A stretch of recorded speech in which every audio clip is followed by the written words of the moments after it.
श्री चाणक्य कहते हैं कि झूठ बोलना, उतावलापन दिखाना, छल कपट, मूर्खता, अत्यधिक लालच, अशुद्धता और दयनीयता, ये सभी दोष स्वाभाविक रूप से स्त्रियों में मिलते हैं।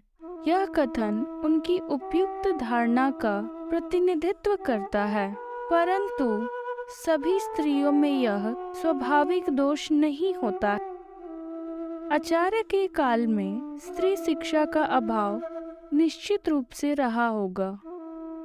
आचार्य ने इसी आधार पर स्त्री को लालची, मूर्ख, अशुद्ध, झूठी इत्यादि कहा होगा। लेकिन दया और हिंसा की भावना स्त्री का स्वाभाविक दोष नहीं माना जा सकता। चाणक्य कहते हैं कि भोजन करने और उसे अच्छी तरह से पचाने की शक्ति हो तथा अच्छा भोजन समय पर प्राप्त हो, उत्तम स्त्री के साथ प्रेम सुख प्राप्त होता हो और खूब सारा धन हो तथा धन को दान करने का उत्साह हो, यह सभी सुख किसी तपस्या के फल के समान होते हैं, अर्थात कठिन साधना के बाद ही यह सुख प्राप्त होते हैं।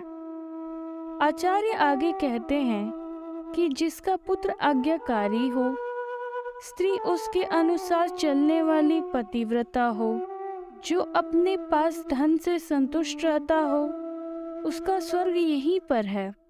और कहते हैं कि पुत्र वही है जो पिता भक्त है, पिता वही है जो अपने बच्चों का लालन पोषण करता है, मित्र वही है जिसमें पूर्ण विश्वास हो, और स्त्री वही है जिससे परिवार में सुख शांति व्याप्त हो।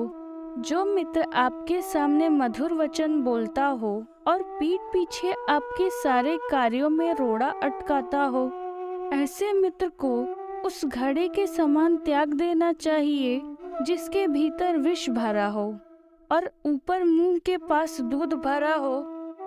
बुरे मित्रों पर और अपने मित्रों पर भी कभी विश्वास नहीं करना चाहिए, क्योंकि कभी नाराज होने पर संभवतः वह आपके विशिष्ट मित्र भी सारे रहस्यों को बाहर जाकर प्रकट कर सकता है। मन में विचारे गए कार्यों को कभी किसी के सामने नहीं कहना चाहिए, अपितु उसे मंत्र की तरह रक्षित करके अपने सोचे हुए कार्य करते रहना चाहिए। निश्चित रूप से मूर्खता दुखदाई है और यौवन भी दुख देने वाला है, परंतु कष्टों में भी बड़ा कष्ट दूसरों के घर पर रहना होता है। निश्चित रूप से मूर्ख व्यक्ति को समाज में कोई सम्मान नहीं है। विवेकहीन व्यक्ति को पग पग पर अपमानित होना पड़ता और परिहास का पात्र बनना पड़ता है।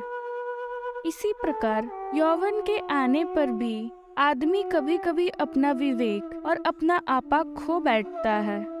अपनी जवानी में आदमी का उत्साह और उसका जोश तो खूब बड़ा होता है, पर वह अपना होश भी खोए रहता है। उस व्यक्ति में अपनी शक्ति का अहम इस कदर बढ़ जाता है कि उसे अपने सामने वाला व्यक्ति तुच्छ दिखाई देने लगता है।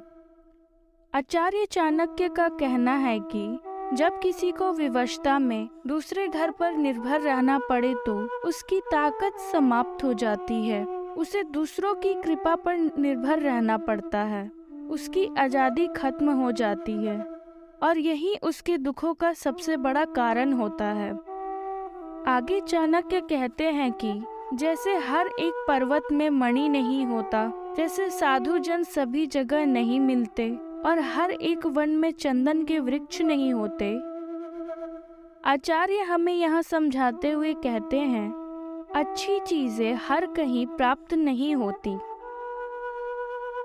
आचार्य चाणक्य समझाते हैं कि जो माता पिता अपने बच्चों को अच्छी शिक्षा नहीं देते, वह उनके शत्रु होते हैं।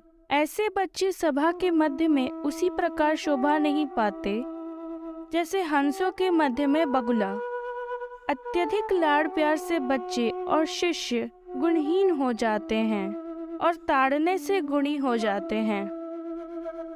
भाव यही है कि अपने शिष्य और अपने पुत्र को यदि ताड़ने का भय रहेगा तो वह कभी भी गलत रास्ते पर नहीं जाएंगे। आचार्य कहते हैं कि एक श्लोक, आधा श्लोक, श्लोक का एक भाग, एक अक्षर ही सही या आधा अक्षर प्रतिदिन जरूर पढ़ना चाहिए। अर्थात शिक्षा से ही व्यवहार का रहस्य प्रकट होता है। आचार्य चाणक्य समझाते हैं कि हमेशा पढ़ते रहना चाहिए। स्त्री का वियोग, अपने लोगों से अनाचार, कर्ज का बंधन, दुष्ट राजा की सेवा, दरिद्रता और अपने प्रति बुरा विचार, ये सभी आग न होते हुए भी शरीर को जलाकर राख कर देते हैं। नदी के किनारे खड़े वृक्ष, दूसरों की घर गई स्त्री, मंत्री के बिना राजा शीघ्र ही नष्ट हो जाते हैं। इसमें कोई भी संदेह नहीं करना चाहिए। अगर आपको हमारी वीडियो पसंद आई तो वीडियो को लाइक करें, और अगर आप चैनल पे नए हैं तो हमारे चैनल इंस्पिरेशन स्टेशन को सब्सक्राइब करें और बेल आइकन दबाना ना भूलें। मिलते हैं हमारी अगली वीडियो में चाणक्य नीति की नई वीडियो के साथ। तब तक के लिए प्रणाम।